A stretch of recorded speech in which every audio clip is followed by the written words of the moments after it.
The Public Safety Committee meeting for the month of April, today is April 1st, 2019. It is 4:11 p.m. is called to order. Second thing on the agenda is the roll call. Alderman Payon. I'm here. Rhonda Pendell Charles, I'm here. And Alderwoman Henson is on the way. The light rail has been detaining her, so if we need to go back to an agenda item that's on, we will. Number 3, approval of the agenda. Any changes to the agenda should be made here. And I'm going to propose, first of all, my bad, I should have had the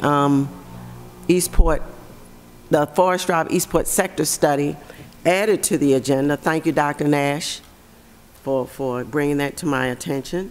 We're going to take that first on the agenda, if my colleague is so inclined. And then we will move on to legislation before the committee, O-4-19, Special Residential Parking Districts, Parking Permits. And Alderwoman Tierney is here to give us her synopsis of that piece of legislation. And then we will move on to the public safety spotlights, did you know, and written report and comments year-to-date overdose summary. Do I have a motion, Alderman Payon? You do. So moved. Second? All in favor? Aye. Aye. And if we need to move back to an agenda item once Alderwoman Henson gets here, then that is agreed upon. All right. And I don't know what the number is for the Forest Drive Eastport sector study. It doesn't have one. It would have been an ID number. It would have been an ID number. Okay, so I guess we would make it ID number 335 Oh, we don't. Okay. Thank you, Madam Clerk. Okay, and we have Dr. Nash here with us today. I have a really bad allergy, sinus infection / cold, so I'm here. You have to approve the minute. Oh, I'm sorry. Oh, Absolutely. You have to approve the agenda. Approval of the minutes. You have to approve the agenda as amended. That's right. I'm sorry. Thank you, Madam Clerk. Approval of the agenda as amended. Do I hear a motion? So moved. Second, all in favor? Aye. Aye. And then we will have to approve the minutes. Alderman Payon. So moved. PSC 3.04-19. Second, all in favor? Aye. Aye. So moved. All right. Dr. Nash, thank you so much for being here. I had already contacted my colleagues. I'm going to make a motion to have this matter postponed. I had sent an email to the law office because I think it was 12 items of concern regarding public safety, and they have agreed to formulate those into amendments. And we got the email a few days ago that they need 3 weeks to pull together amendments for us, so we have a protocol established and in place. So that matter will be postponed, and I'm asking for a request for a postponement. Do I get a motion? So moved. Second, all in favor? Aye. Aye. Thank you, Dr. Nash, and any assistance you can lend to the law office, we certainly would appreciate it. Thank you so much for coming. We appreciate it. Next on the agenda is O-4-19, Special Residential Parking Districts, Parking Permits, legislation before the committee. And we have Alderwoman Tierney here. And No motions on this? oh, yes, I move that, I'm only kidding. you got, April Fool's joke, thank you. You really messing up my head today. Hey, listen, I was wondering what my function was going to be here today, and Thank you, Alderman Payon. All right, on this agenda, L419, Alderwoman Tierney, did you want to give us an Alderwoman's report on your piece of legislation? Yes, thank you. And we're going to ask Mr. Gordon to come up, please. Thank you, Mr. Gordon, who's our Director of Transportation. Thank you, Madam Chair, and Alderman Payon for giving me the opportunity to present a synopsis of this legislation. What I gave you on the dais is a hard copy of what I'm going to summarize today. I'm sorry you didn't have this in advance, you know, electronically or whatever, but I'll just go over fine, it with Alderman you. Tim. Okay. The ordinance reads, for the purpose of transferring the residential parking permit program to the Department of Transportation and clarifying the eligibility requirements for resident, non-resident, and temporary parking permits, and specifying restrictions on parking permits issued under the residential parking permit program. And so I thought in your review of the ordinance, I'd like to give you background on the origination of the residential parking districts. This is best stated in the code, and in essence, the purpose of the residential district parking program is to maximize the availability of parking for Annapolis residents in order to obtain adequate parking adjacent to or close by their places of residence, while discouraging long-term parking on residential streets near or within commercial districts. The other objective is also that long-term parking should be directed to our still underutilized garages, which are all within a 1-mile radius.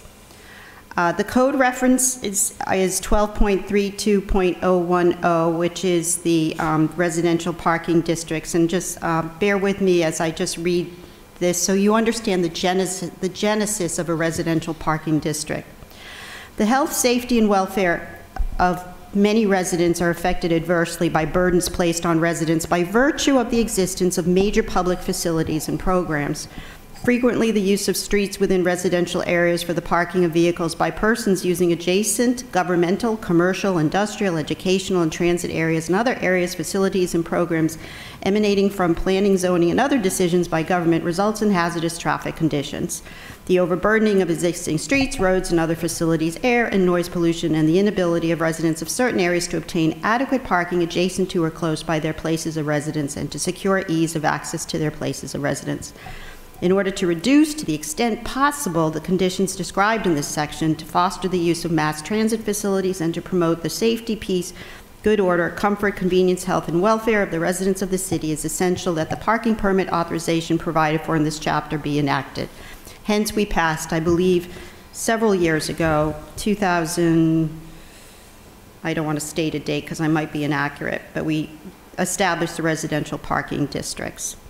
So here we are at present, and specifically in districts 1 and 2 and 3, the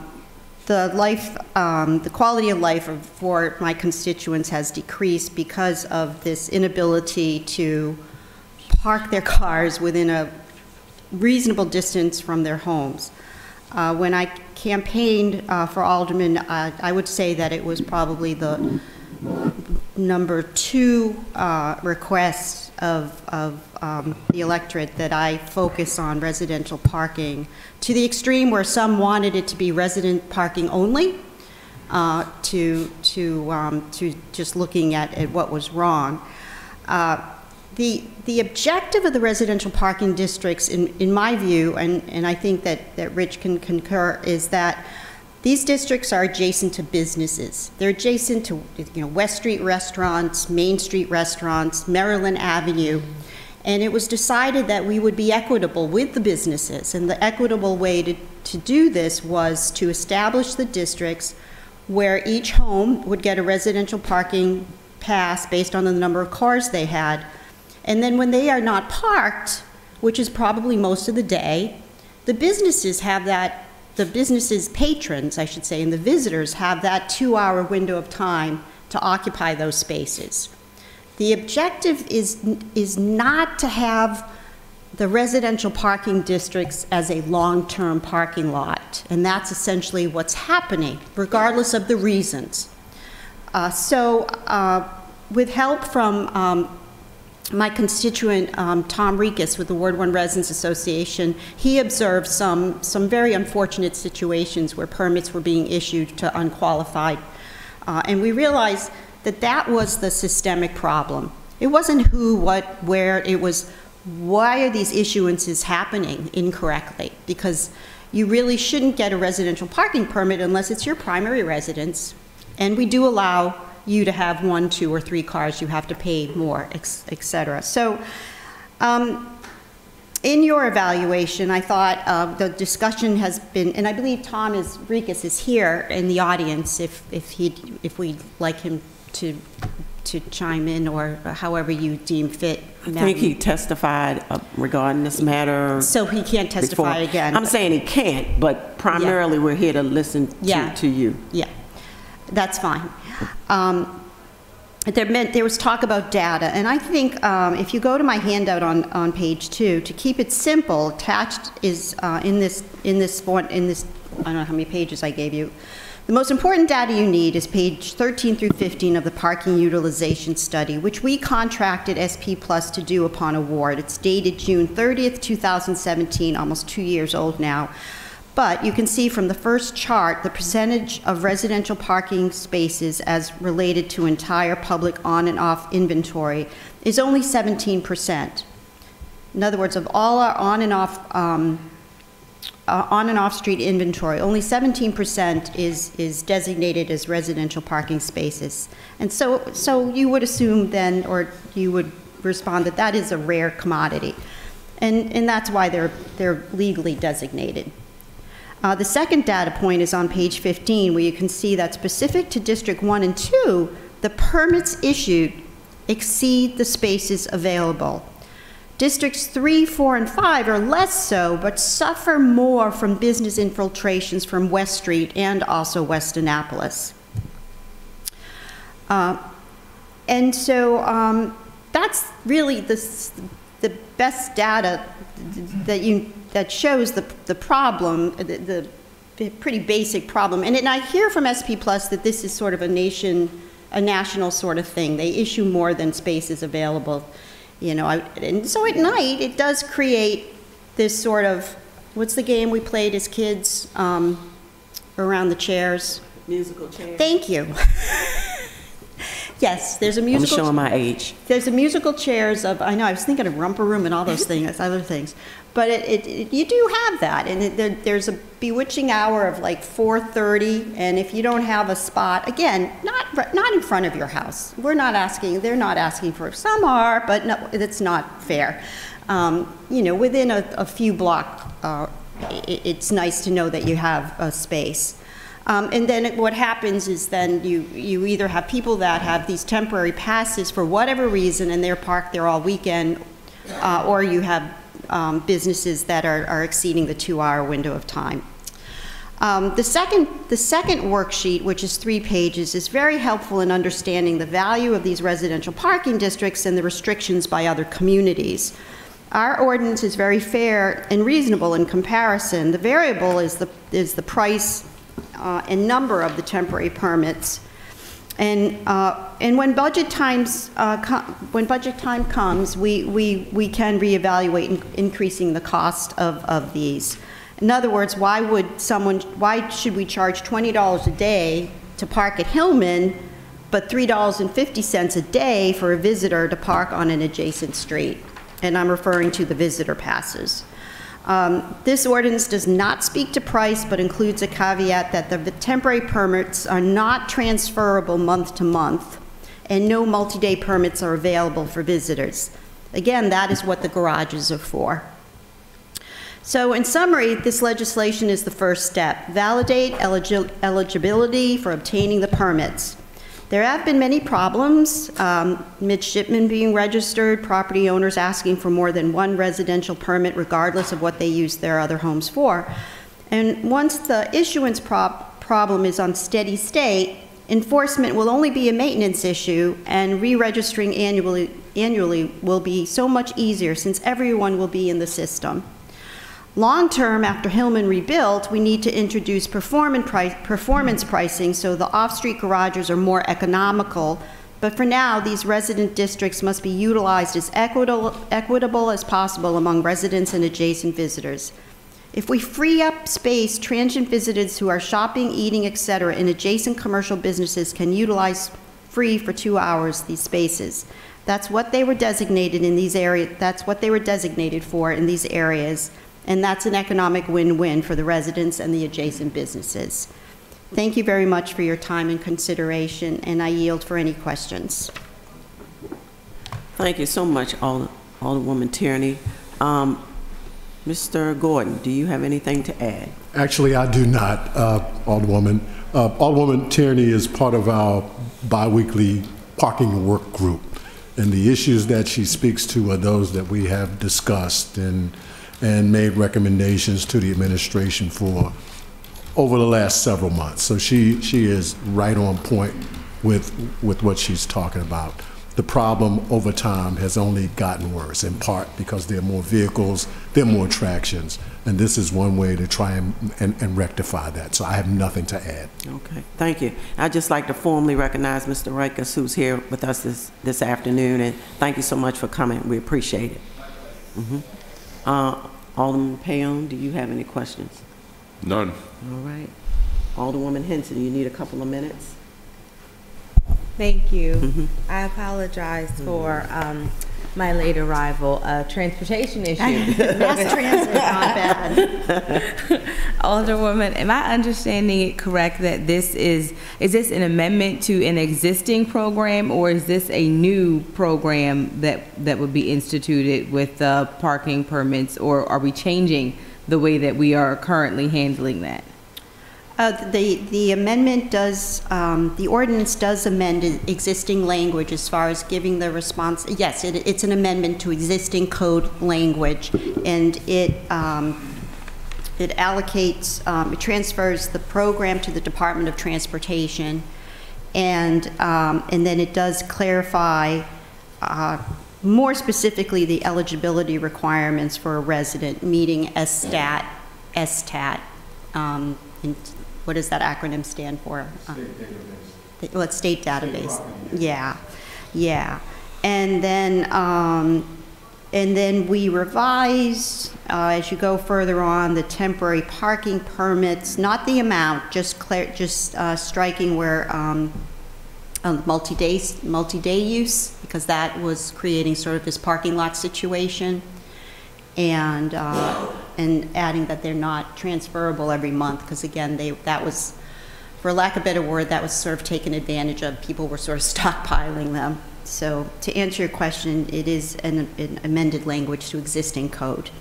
Am I understanding you correct that the one of the concerns that we had expressed to us was people who have properties that are here but it not being their primary residence, that you envision for those residents that they could use the city garages as a place where they could park when they're here in town, so that if they're not here and able to obtain, or that there would not be the temporary parking passes that they were able to get, so that you think that the garages would be sufficient enough use for them?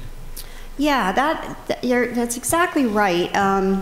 Very simply, I know the woman that testified, I believe, owned 3 properties where her primary residence was on Conduit Street, and the others she owns and rents out, et cetera, whatever. It doesn't matter what she deems to do with those properties. It's the fact that if your primary residence is where you will now have the ability that we only consider one primary residence that you live in to get a residential parking permit.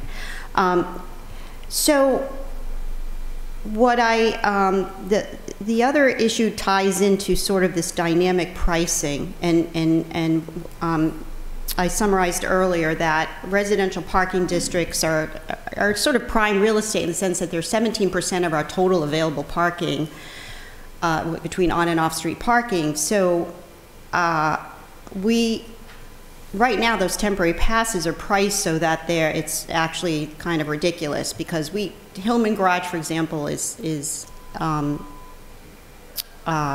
available, but we have to, this isn't in the legislation, but we have to address it so that the garages are at a price point where they're more attractive than on-street parking. Right now, those temporary passes are very attractive, and it shouldn't be that way. They should be raised in price so that people go to the garages instead if they're looking for a price point. But the short answer to your question is yes, long-term pricing, long-term parking, whether it's 1 night or 2 nights, should be not in the residential parking district. That it was not set up per code, as I read earlier, to be a 2 or 3 night parking lot. That is what the garages are for.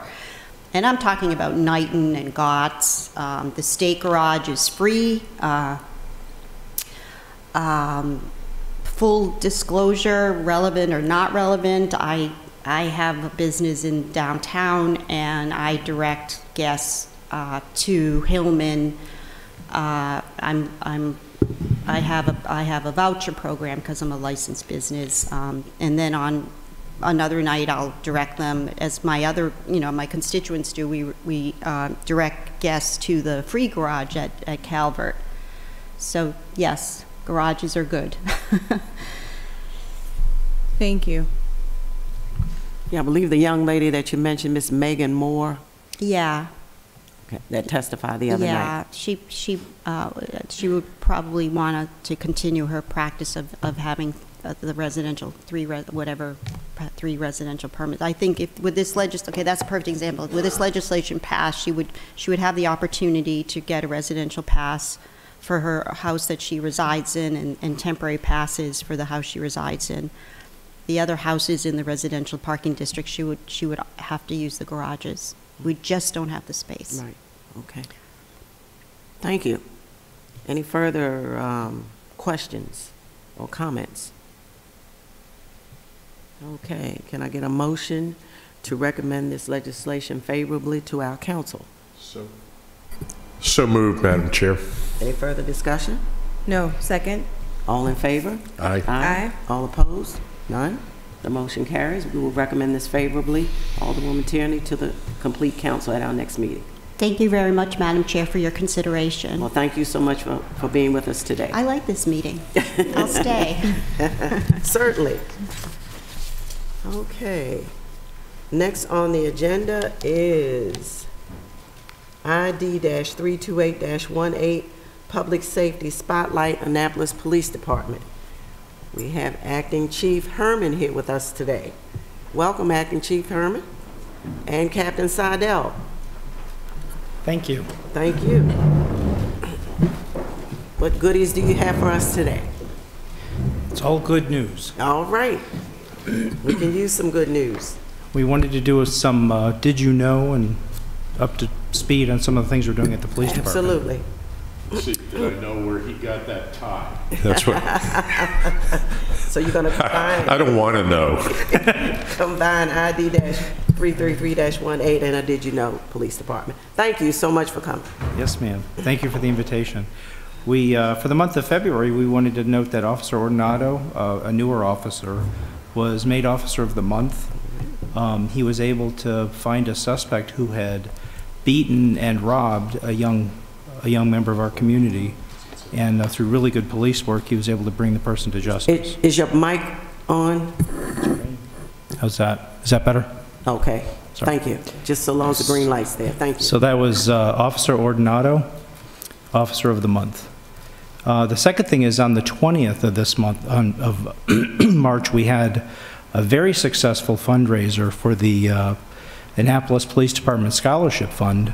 An amazing turnout at the market, and we raised over $20,000. We thank the mayor's office for showing up. Some of this body showed up as well. Terrific turnout there. The third thing is we have, we're receiving 8 new cars. As part of the as you all know, as part of the negotiated contract with the police officers, the take-home car program starts to roll out. We've got 43 cars on order, and 8 show up next week. And we'll start rolling those out pursuant to the contract with the officers. So that's wonderful, because we're really short of cars at the moment. We had, this month we had 10 of our members all told, 7 police officers and 3 cadets bicycle trained as part of our commitment to the more crowded areas, the more congested areas downtown in Eastport and Newtown and some of the other areas. We've going to have bike patrols so they can get into areas when there's a lot of traffic or a lot of congestion. So that's 10 officers bike certified in addition to the 3 that we already have bike certified. And finally, we're required by the Maryland Public Safety group by COMAR under the Maryland statute to have annual in-service trainings. We're enhancing that this year by doing 2 more days, additional days of training. Enhanced training in Fourth Amendment. We're doing an implicit bias training for the officers, and we're doing a supplemental mental health intervention, training the officers how to identify and how to intervene and de-escalate for persons that are having mental health issues as opposed to criminal justice issues, and how we divert those things separately. So those are all the good news stories. We wanted to give an update on the current status of the opioid battle. Captain Seidel handles this daily, so he's more able to give you a better briefing than I can. Okay, Just to give so you a this quick... is ID-334-18, Annapolis Police Department update, written report and comments, year-to-date overdose summary. Okay, thank you. Thank you. Thank you so much. No problem. The numbers so far for March, and like I said, I just pulled these, so they're about as fresh as you're going to get. 17 overdoses for the month of March. 3 of those are most likely going to be fatal overdoses. You said 3 were fatal? 3 will most likely be fatal. That is correct. The addresses for the fatal is Hudson Street, West Street, which was a vehicular stop, a vehicular accident, and the Newtown, which just came in this weekend. West Street. The accident occurred... 2000 block of West Street. Yep, there it is. Oh, It's back. I can give the exact, but it was outbound West Street. So I think it was around 1900 block, Yeah. 1983, somewhere yep, like that's that. correct. Okay, thank you. So again, those 3's fatals, you're going to have to remember. We have to wait for tox and everything else to come through to confirm everything. But that's what we're looking at now. There's actually an overdose today that they're working, which may also lead to a fatal. So they're busy with it right now. Overall numbers for the county, if you look, and some of this is a little bit older than what we have, it's actually trending down. So for the county total numbers as of March 12th, which isn't quite as up to date as we are, for the county-wide numbers, we're at 160 compared to 218 of last year. 133 of those were non-fatal compared to 179 year-to-date of last year. And then the county fatals are at 27 in 2019 year-to-date as of 39 2018 year-to-date. And they're only showing our 1 from prior. So those 3 that are still pending will be added to 4 so far, possibly a 5th today if all does not go well with our most recent. So while the county is trending down, we are not necessarily trending down. I can tell you from speaking to our liaison with the opioid task force that it is most likely going to be a fentanyl attached to all the ones that we have on the fatal side. And that seems to be consistent with most. It's more fentanyl than it is heroin at this point in time. And I can tell you on that battleground, in reference to our opioid task force, we have some positive news, and I can give you some dates. Looks like as of the week of March 11th through March 15th, a search and seizure warrant was executed with the opioid task force group. Approximately 2,106 grams of MDMA was seized out of 2 Maryland Avenue, along with approximately 454 grams of cocaine. It was a part of a multi-residential and business execution of warrants. 2 Maryland Avenue, the Easy Storage in Edgewater, and a public storage of down in 1712 West Street of Annapolis were all the addresses that were struck by the search and seizure If I might warrants. interrupt for a moment, Madam Chair. Yes, sir. Did we work that case from the get-go with the county? Was that a county referral? Was that- It's a county case that came in, I believe, out of Brooklyn. And then we came down, and our HIDTA task force, which is Detective Newton, was involved with the group there. But I believe the referral came out of Brooklyn. Okay. So it was from there that came down to here with a particular target. That's a major win. Unfortunately, it's not more heroin, but yes, there is a lot of, it's MDMA and cocaine, it's, 247 Xanax pills, and 55 grams of LSD.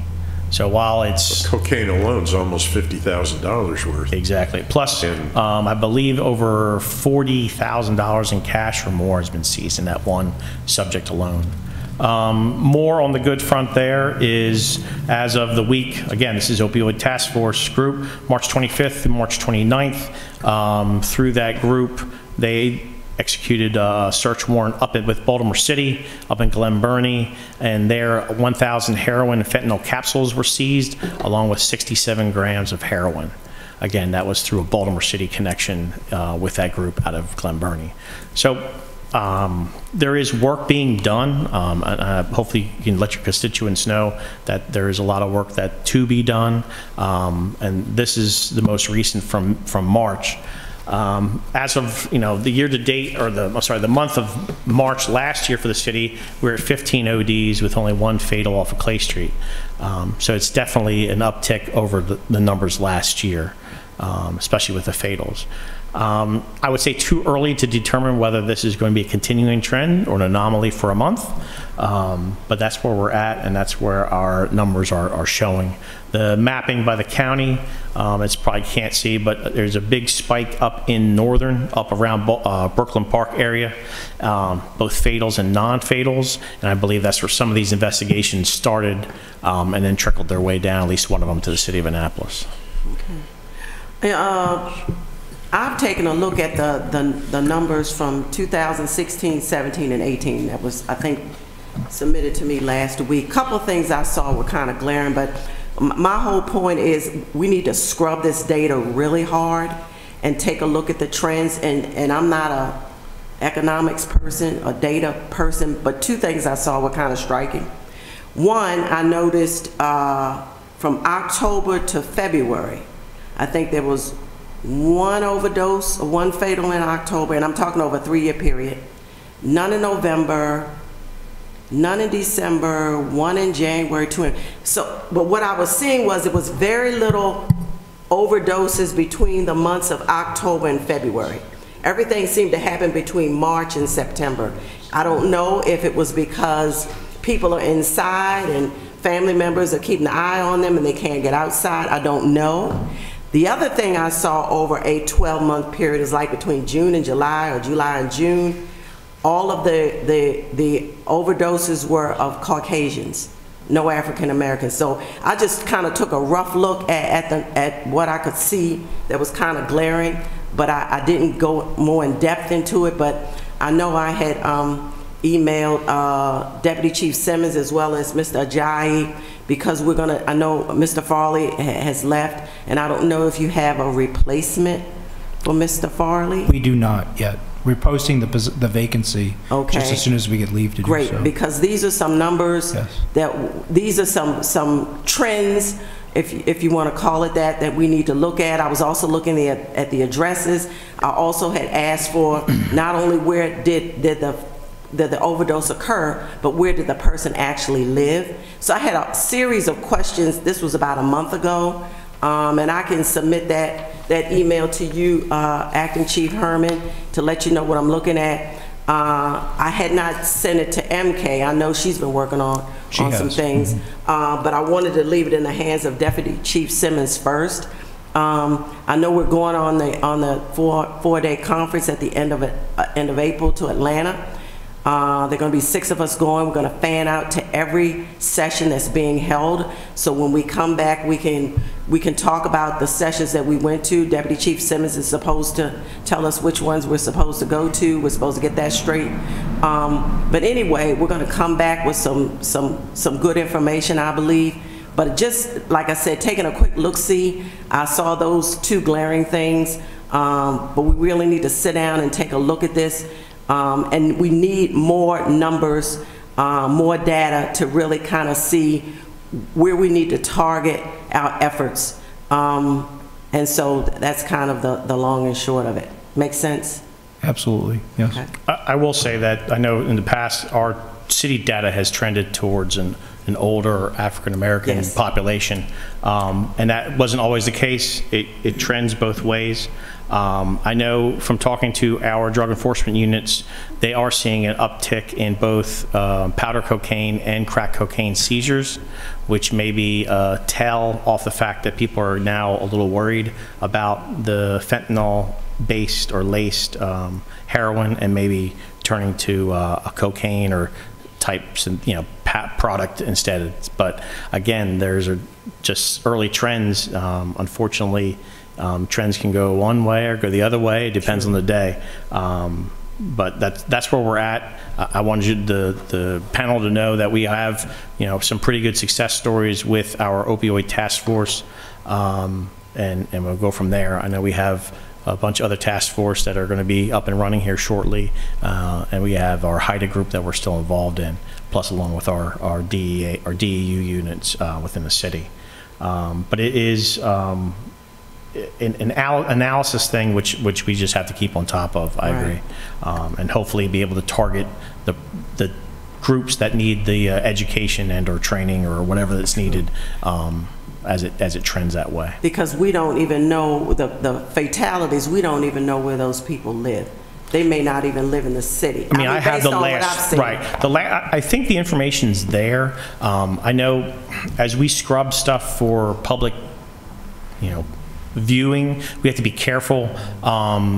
We are not under, at least the police department is not under HIPAA violations or HIPAA rule, but we are under Privacy Act limitations, and addresses, even if it's vague, can sometimes link to people that can cause issues. So while zip codes, would they be appropriate? It should be okay. The worry is when you get down to almost unit blocks.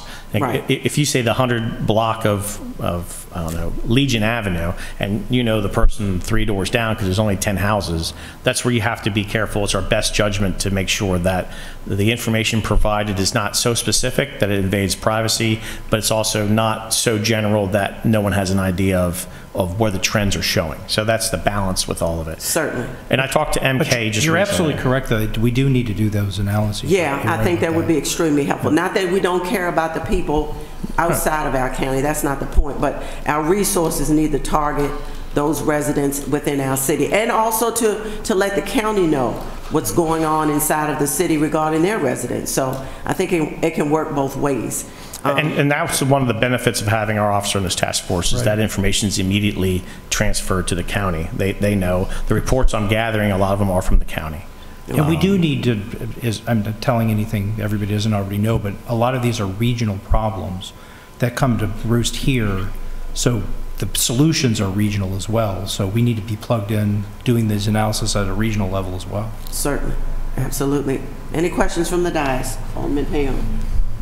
No, I think there are occasionally, from time to time, investigatory reasons and prosecutorial reasons not to get too specific with the address, because sometimes there's unfinished business. Certainly.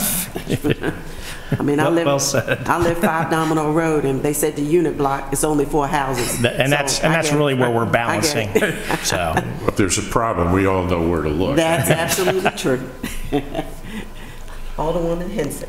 Thank you, Madam Chair. Thank you for sharing with us some of the great law enforcement that's partnering to get the drugs off of the street. That's often my question when we have the law enforcement professionals in front of us. What's the law enforcement strategy to this? Each different department has their own responsibility. Our fire department has the safe stations. Our Office of Emergency Management is managing a lot of the grants and a lot of the data that goes on as well. But the law enforcement, you all have the enforcing the law and getting the drugs off of the street. I'll often ask when a person presents and there's an overdose, are we doing any follow-up investigation? Because oftentimes they have ingested some sort of drug that is illegal. It's a Schedule 1 or 2 controlled dangerous substance. What's our follow-up to say, hey, where'd you get that? What happened? What can we do to get to the source of where the drugs came from? And it sounds like you all are on top of making sure that we are rooting out the drugs at their source. So it was good to hear that part of the presentation. I don't know that I had gotten that end of the presentation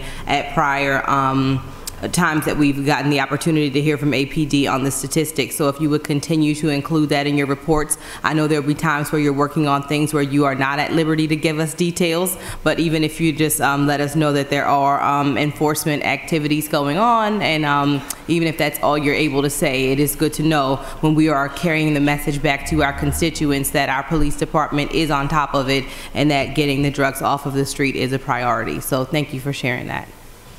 And especially on the opioids, it's followed back to the source, especially on fatals. That's the idea behind that whole task force is you have a fatal, you follow back to the source and you try to target that source area. So these spin-offs of what I just mentioned today is from most likely a fatal in Brooklyn that spun itself down to here. So that's the idea behind what we're doing, and that's the idea behind this whole compartmentalizing, this is our part, this is your part, and the information sharing is hopefully helping target those people that are in need of services the most. That's the idea behind it. And the grants, the 3 grants that we have will come to an end in June.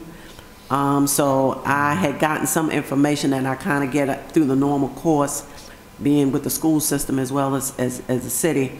I know the health department, I think, is going to have some more grants. I have not looked at them, so I don't know if they would be appropriate for us to go after. And I think I sent them to Deputy Chief Simmons, as I did, and Mr. Ajayi as well, for them to take a look at, because we're definitely going to be in need of some other grant support as well, I think, come the next fiscal year. So if you see anything run across, please, please, please go forth. And since I think Deputy Chief Simmons and Mr. Ajayi are kind of the center points, MK I know as well as Captain Edwards with the fire department. So between those, I think that would be a good way to even kind of see what we can do for the next fiscal year. So thank you also very, very, very, very much for a very extremely, as Alderwoman Hens said, and Alderman Paona, an extremely comprehensive report today. We certainly appreciate it. Thank you. Thank you. Thank you.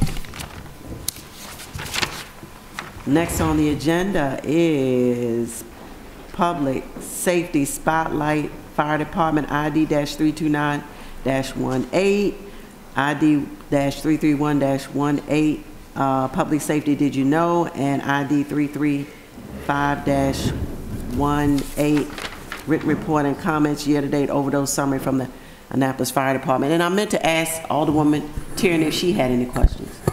Well, I was curious about the fentanyl strips, and whether or not the Annapolis police have taken a position on their use or not. That was mentioned this past weekend. It's a controversial subject, and I know that there is data showing that they save lives. So yeah, I know that, excuse me, Deputy Chief O'Malley, I know that Deputy Chief Simmons has been pushing harm reduction, and that is my understanding comes under the harm reduction component, but Captain Seidel and Deputy Chief O'Malley, thank you so much. yeah, I was just going to jump in there and tell you that the Office of Emergency Management, when they come up, might be able to speak on that more, but they are actually the ones that are looking into the funding and that possibility out there, and they've been talking to both police and fire about it. There is some controversy out there, without a doubt, but we're looking at it, and we look at all avenues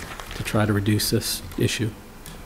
And we have not had an opinion, we have not had any type of opinion on it. I know it was brought up by the health department side a few months ago, but I don't think anything was really considered up until maybe this past few weeks. But we don't have a professional stance on it. To be honest with you, I wasn't really included in much of the data sharing as to what it shows by working. I know there's some success stories out of the Northeast, but a lot of that data we haven't seen. So to make an opinion would be misrepresented because I don't have the information to make one. That's all. Yeah, I totally understand. Thank you very much. Okay, thank you so much, Captain Seidel. All right, Deputy Chief O'Malley and... Good afternoon. Deputy Chief I'm O'Malley sorry. from Fire and Captain Lister from the Eastport Fire Absolutely. Station's here with me today. Good to He'll be see doing Captain our Lister. spotlight when we get to that section. Okay, thank you, Captain Lister. So our police counterparts talked a little bit about our spotlight for the month, but we wanted to tell you a little bit about this incident. So on March 21st at like 3 o'clock in the morning, our engine 35, which was under the direction of Lieutenant Rob Proctor, was returning from the Anne Arundel Medical Center from another incident. They were coming in West Street, and they noticed a car that appeared to be parked on the sidewalk. It didn't look like there was an auto accident. There were no other cars around. There was not heavy damage to this vehicle, but it just looked out of the norm. So the engine crew decided they were going to stop and check on the vehicle. When they did, they found an occupant inside the vehicle. They removed the occupant and found that the occupant was in full arrest. Was not breathing, no heart rate. They administered Narcan, CPR, and started advanced life support medical care for the patient, called for additional resources, transported the patient to the hospital. By the time they got him to the hospital, this patient, they did have a heartbeat. They did get the patient back, but unfortunately, since then, the patient has passed away. But we really wanted to spotlight that our crews are out there, just like the police department, and they're always aware of their surroundings, and this just looked out of the norm for them. Who knows how many other cars passed this vehicle that was basically parked up on the sidewalk and didn't call it in.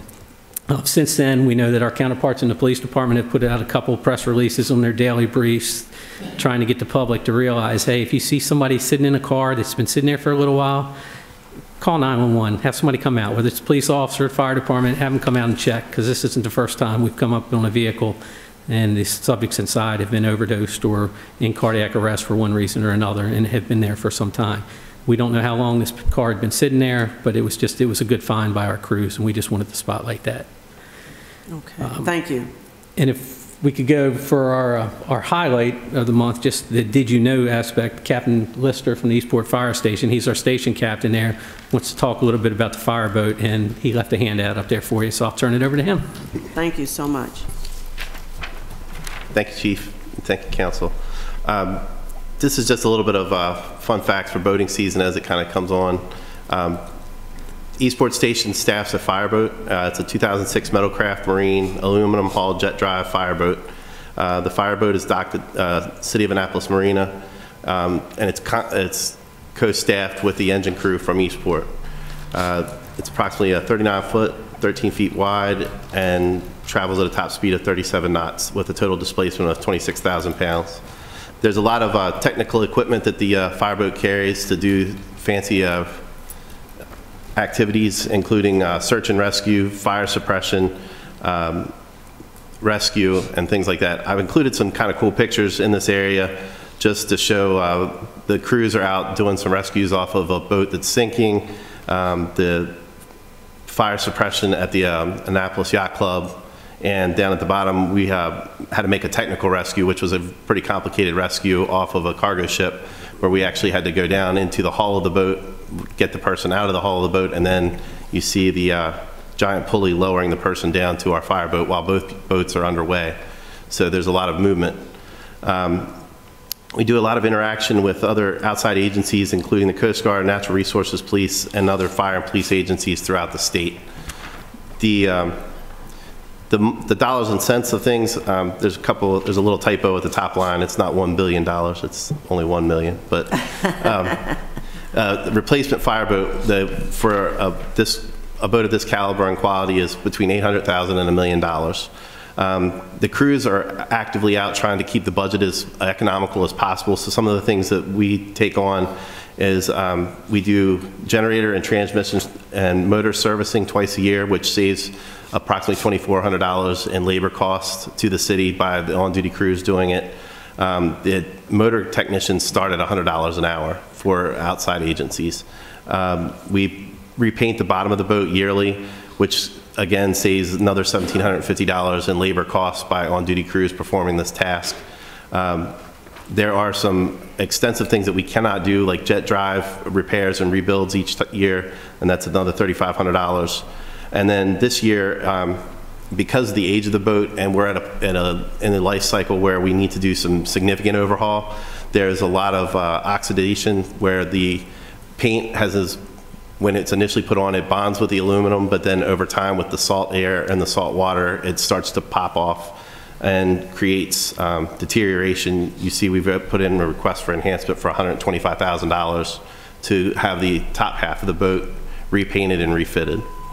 I I kind of went into a little bit of detail, but the cheapest bid on that was through the actual vendor that built the boat, and that's to send it back to Canada. So that's pretty much, if there's any questions about the fireboat. Okay, thank you so much, Captain Lister. Alderman Payon, any questions? No, none at all. Alderwoman Henson.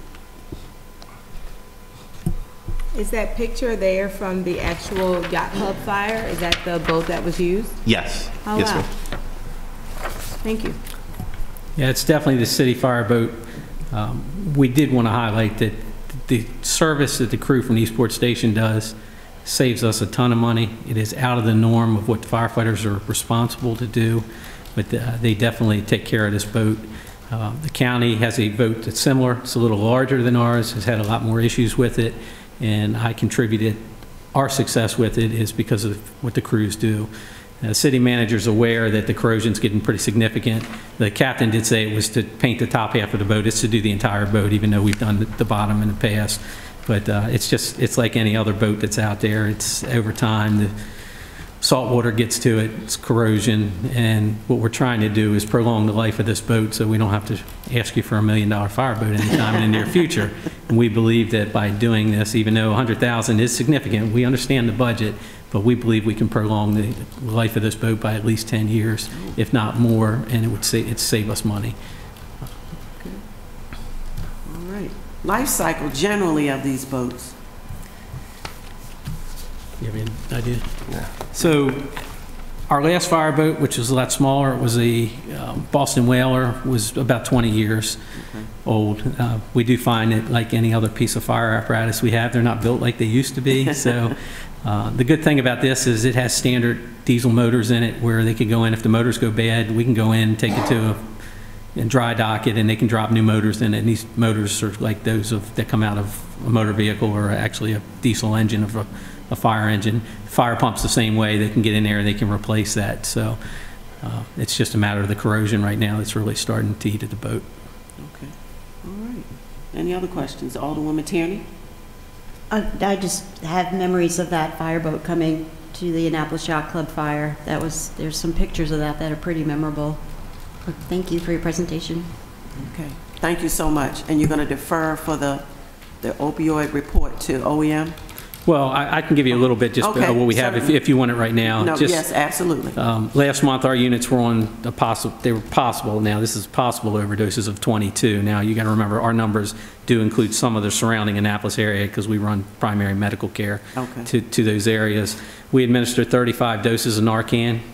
Our Narcan Leave Behind program that you all are familiar with, where we go out and if somebody has witnessed it, where we can train them to give Narcan.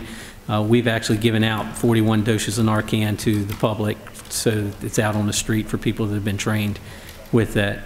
We had 5 safe station calls last month. Our ER wait times are still pretty significant, but on average, they're an hour. There are times, though, that it's still a lot longer than that worries us. We also did 9 Your Life Matters programs and trained 124 people last month with that. That's the one that Captain Edwards is spearheading there. And some of that was also participation with the Eastport Working Group and Ward 4 thing, Ward Working Group together. We also trained the Coast Guard. So we're out there, we're trying to help with this issue, and just want to make you aware of it. Okay, great. Thank you all so very, very much. We appreciate it. Thank you. Okay. Office of Emergency Management. We have on the list here ID-330-18, Public Safety Spotlight. ID-332-118, Public Safety Did You Know? And also a continuation of ID-33, hold on a second, 5-18, our year-to-date overdose summary. Thank you, sir. I've only printed 2. That's okay. We know how to share. We have Deputy Chief Mandel, OEM Specialist Ms. Queen, and I'm an intern for the OEM right now. I'm actually a firefighter paramedic for Annapolis City as well. So I recognize many of you from the Stanton Center NAM event. I was with the Your Lives Matter table, so. Yes, sir. Your name? My name's Chris Barnett. Thank you so much. Well,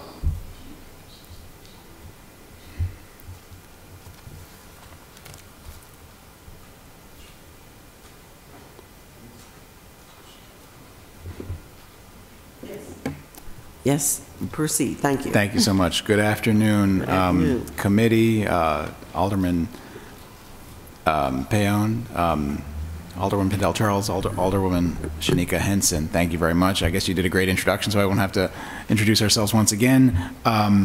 Several things I'd like to talk to you about for this meeting. First of which, before I forget, is our Did You Know for the month. Did you know that under Chapter 10.04 of the Annapolis City Code, the Anne Arundel County Health Officer is also serving as the health officer for the city of Annapolis? So many people think of the health department as a county function. It is a county function that covers not only the county but the city. So as many of you know, there have been plenty of meetings lately with regard to family reunification and some other things. Obviously, fentanyl strips was brought up a few moments ago. The health department, along with emergency management, are closely intertwined with many of these issues, so they service us just as much as they service the county. Just a, did you know? So first on the agenda that I'd like to talk to you about is the seasonal report for the overnight warming center at the Stanton Center. Now that the weather is starting to become nice, we think the book is closed. You know, a few weeks ago, Chief Simmons said, I think we should call it a season. I said, no, it's still March at the time. I wouldn't quite do it yet. I think it's safe now. You never know with the gods of spring. But I think it's safe to call it a season at the Stanton Center. We're always prepared if that changes, of course. But as you probably know, our colleague, Nicole Queen, she runs the day-to-day functions of oversight for the warming center. And she's going to provide the seasonal report, which has been quite a success this year. I believe it's our 5th year in a row, sheltering folks overnight at the Stanton Center, providing them a hot meal, making sure they have refuge from dangerously cold weather. So I'm not going to take any more of her details. I'm going to introduce Nicole Queen. Thank you. Hello, everybody. Hello. I just want to give you guys a little background on the We Care and Friends Overnight Winter Relief Program. So it's been a staple in Annapolis for the past 5 years. The program provides overnight support to individuals throughout the winter season who are in need of this service. The Office of Emergency Management provides administrative oversight of the program. The nonprofit We Care and Friends provides trained staff and is responsible for the daily management of the program. Known as the Overnight Warming Center, of Last Resort, We Care and Friends Overnight Winter Relief Program prevents citizens in need from succumbing to cold exposure injuries. Other partners include the Mayor's Office, Annapolis Police Department, Annapolis Fire Department, Recreations and Park, and Public Works. Throughout these past 5 months, we were active from November until March. The Warming Center has been activated 49 times, and we welcomed 358 patrons. So just a little bit of daily routine, if you all aren't familiar. The primary winter relief workers are William Haskins and Charles Tuckers. The winter relief workers arrive at the Stanton Center at about 6:30 p.m. on days that we're activated. The process for patrons begins at 7 p.m. Individuals go through an extensive intake process where they sign in and identify whether they live in Annapolis or not. Even if you don't live in Annapolis, we do not turn you away. Everybody is welcome there. Bags and belongings of the individuals are checked for alcohol, drugs, and other contraband. Winter relief workers prepare dinner for the patrons, and lights out is at 10 p.m. Patrons are released from the overnight winter relief program at 7 a.m. so the Stanton Center can resume normal business. And in case that we have extreme weather the following morning, we'll accommodate and allow them to stay longer. So just over the months of November through March, I just want to tell you about the activations and the number of referrals that we've had. In November, we had 5 activations and 35 referrals. December, we had 6 activations and 50 referrals. In January, we had 23 activations and 187 referrals. In February, we had 10 activations and 67 referrals. In March, we had 5 activations and 19 referrals. So altogether, we had 49 activations and 358 referrals. And I also just want to give a quick highlight out to the Anne Arundel County Food Bank, who donated 225 pounds of food to We Care and Friends Overnight Warming Relief. So they helped us out a lot, per usual. And if I may add, Nicole Queen drove over to the food bank, picked all that food up, loaded it into an emergency management vehicle, a vehicle assigned to emergency management, and hauled it over to the Stanton Center. So thank you for going the extra mile on that. All right. And that is all I have for you all. Okay, great. Any questions, Alderman Payon? Alderwoman Henson? How did that compare to the numbers from last year?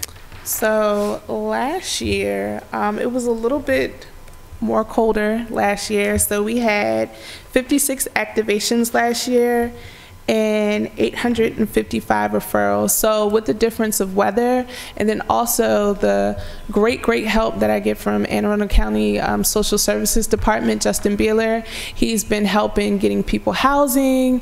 He's been putting people into homes in Baltimore and Anne Arundel County, and some here in Annapolis. So just with the migration of people getting help, that has affected the numbers in a good way, because that means we don't have that many people out on the street.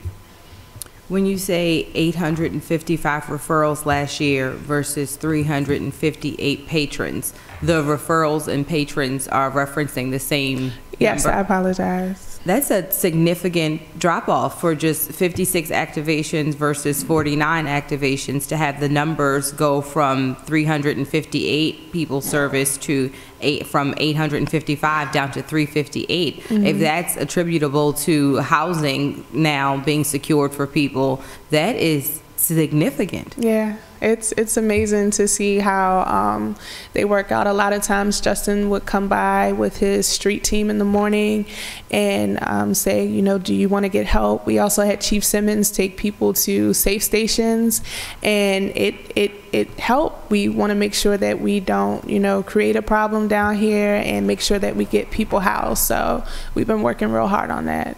The partnerships and I don't know if the aftercare service, that the level of service you all are able to provide, particularly in light of the budget here, is really impressive. So I'm glad that question fleshed out that the work that's being done there. So thank you for that. Thank you. Thank you.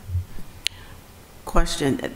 That, I would assume, is great, but it doesn't necessarily minimize your time. I mean, it's still the same amount of time you're using to find the housing or safe station placements for them. Is that correct? Or, I mean, why don't you comment on that? For the time, it also deals with people being willing to go. So you have people who are just tired of, you know, living the way that they are or their situation, and they just say, you know what, yes, I'll take the help. So okay. I'd say from an oversight perspective, given the number of activations was similar, 49 versus 56, obviously we're getting the data every day. We're making sure the funding is there, the food is there, tracking all the numbers, fielding a lot of calls.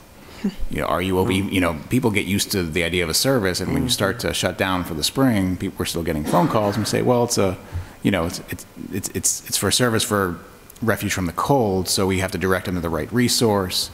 So it does take quite a little bit of staffing time. Okay. But we think it's well worth it. Oh, absolutely.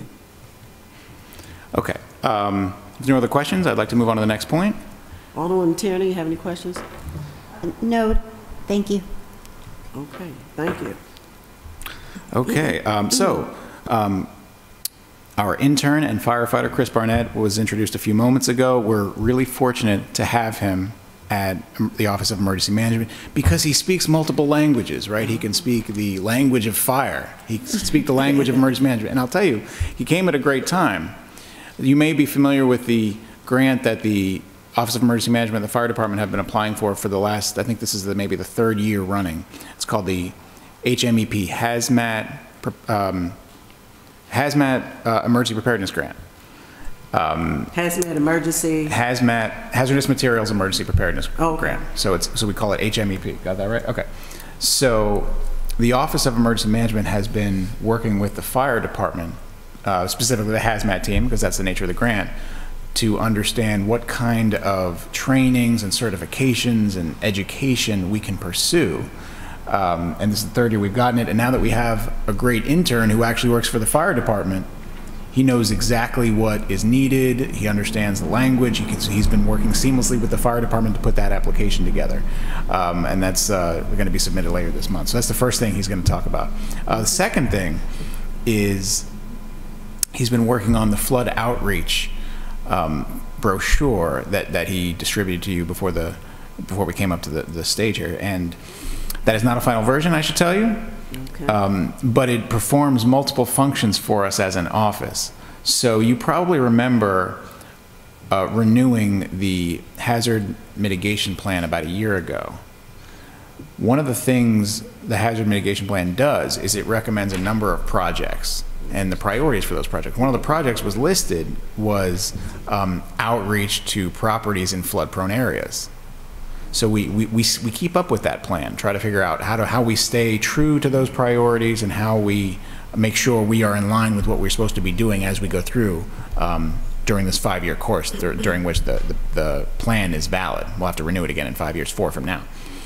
A secondary thing is you may be familiar with the ongoing application that the city is putting together for the community rating system, which once all the data is obtained and applied for, the city will receive a certain rating depending on how many points we score based on their checklist. And the more points we have, what that translates to is a larger discount for flood insurance for businesses and residents. So this brochure is a great outreach project by itself. Not only is it mentioned in the hazard mitigation plan as something we need to be doing, it also scores us extra points to get a little bit of a better rating with the community rating system. So we've got this on multiple fronts, and we've been coordinating with the Office of Environmental Policy, who is coordinating the CRS community rating system application, and others as well. So that said, let me introduce our intern and firefighter, Chris Barnett, to talk about the HMEP grant and the flood outreach brochure. Hello and good afternoon. I hope you all can hear me. Not too loud, not too soft. Is the mic on? It is. Okay, thank you. Of course. So just a little bit, I'm interning here at as my final year at UMBC for Emergency Health Systems Management. So this is the capstone program for me.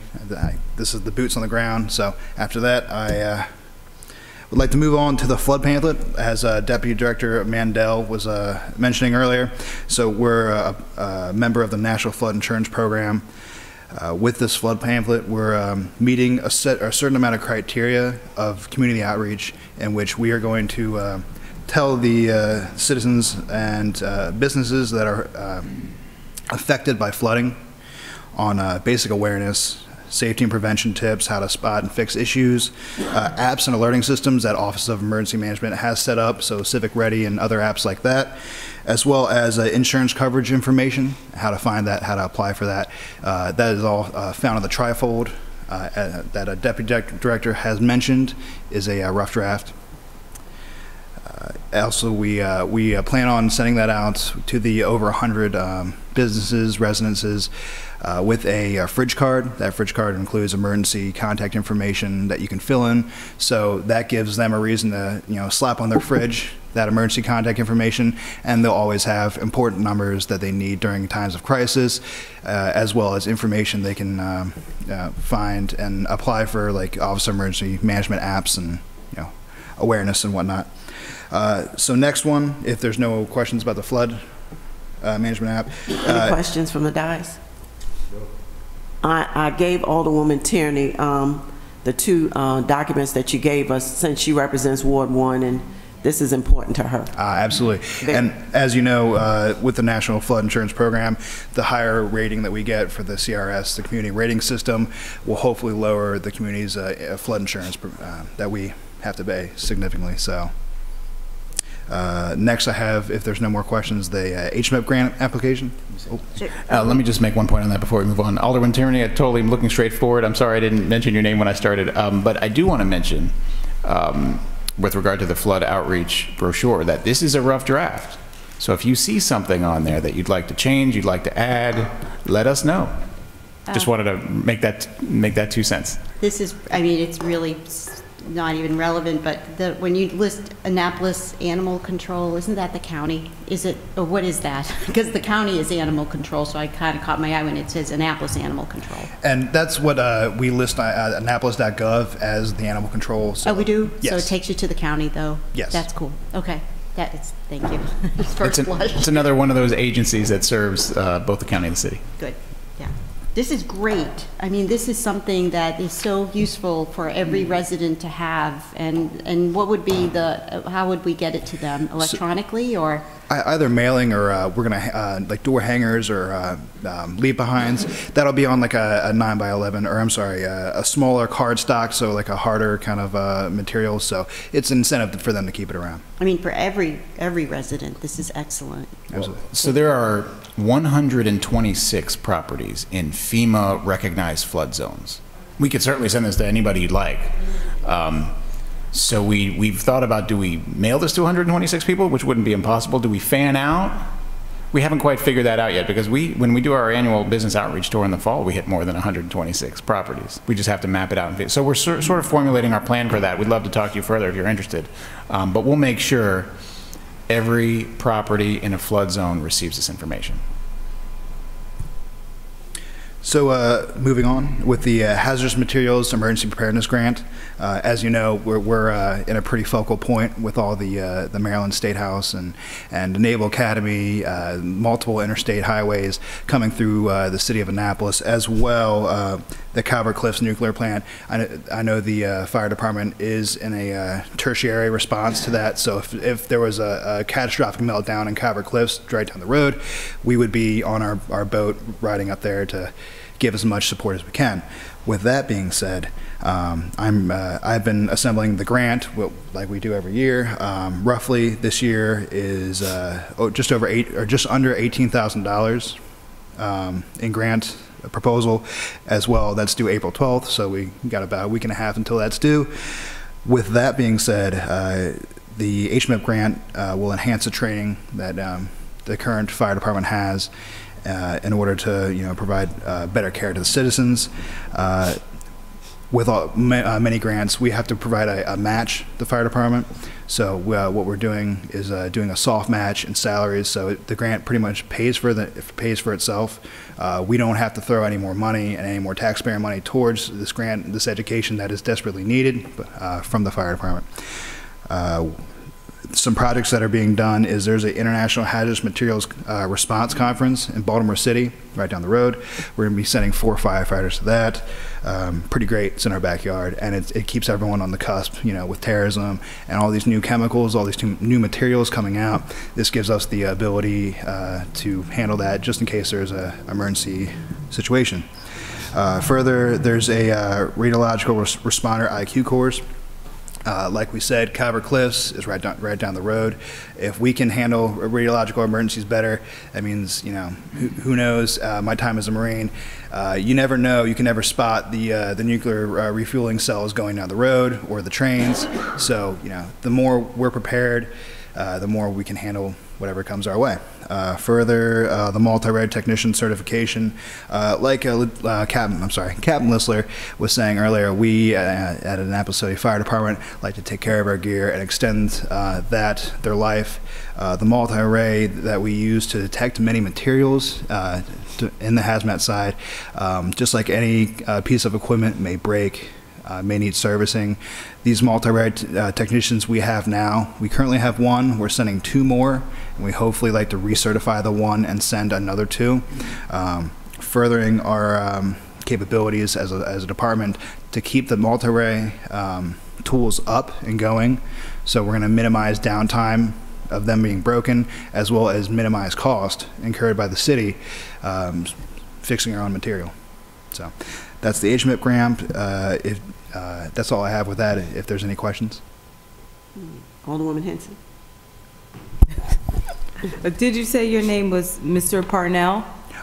Chris Barnett. Barnett. Yes, ma'am. Mr. Barnett, it sounds like an excellent grant, and that you are with our fire department and you have your course of study at UMBC. Are you able to still maintain your internship with emergency management, full-time with the fire department, and your studies at UMBC all at once? Yes, ma'am. That's pretty impressive. So, Marine, didn't you hear him say that? I did hear you say that. You should. So for whatever that's worth, that's impressive to juggle all of those things and then to be taking on really substantive work with your internship in emergency management. So thank you for all that it looks like you're bringing to the table there with your service and your other hat that you're wearing with the city of Annapolis, sir. Thank you. Thank you so much. Yes, thank you. He wouldn't toot his own horn, but the dedication is very impressive. I think you had a shift last night, right? Yeah, 24-hour shift last night. So we had a 24-hour shift, got off at what, 7 o'clock this morning? There is enough caffeine. 7 o'clock this morning, he comes right over to OEM. It's really, we're very grateful to have his service with us. Alderman Payon, do you have any questions? No. Alderwoman Tierney? Let me just add that he was there on a Saturday, right? Absolutely. Just in your day off, right? That's the second event, Teaching Your Lives Matter. And, you know, being a paramedic, being a first responder for many of those overdoses and fatal overdoses, you know, educating the community and Narcan awareness, overdose awareness, and giving them the Narcan to further prevent brain death is huge. So that's easy time sacrificed. Thank you so much for your service. All right. Well, thank you so much. Deputy Chief? That's all I have today. All right. Thank you so much. Okay, well, thank you so much. Anything else for the good of the order? What I think I'm going to do, this ran extremely well. I think we're going to collapse the 3 categories for each team and probably rotate them. Next time we'll start with the fire department, then OEM, then police, and rotate them and collapse them together. So I think this time it looked like it went extremely well. We're very timely this time. So I think, Madam Clerk, we'll do that and we can discuss that when we get done. Okay. Second. All right. I believe that concludes our agenda. In light of that, Madam Chair, I would move that we adjourn. Second. All in favor? Aye. Aye. Thank you so much. Thank you.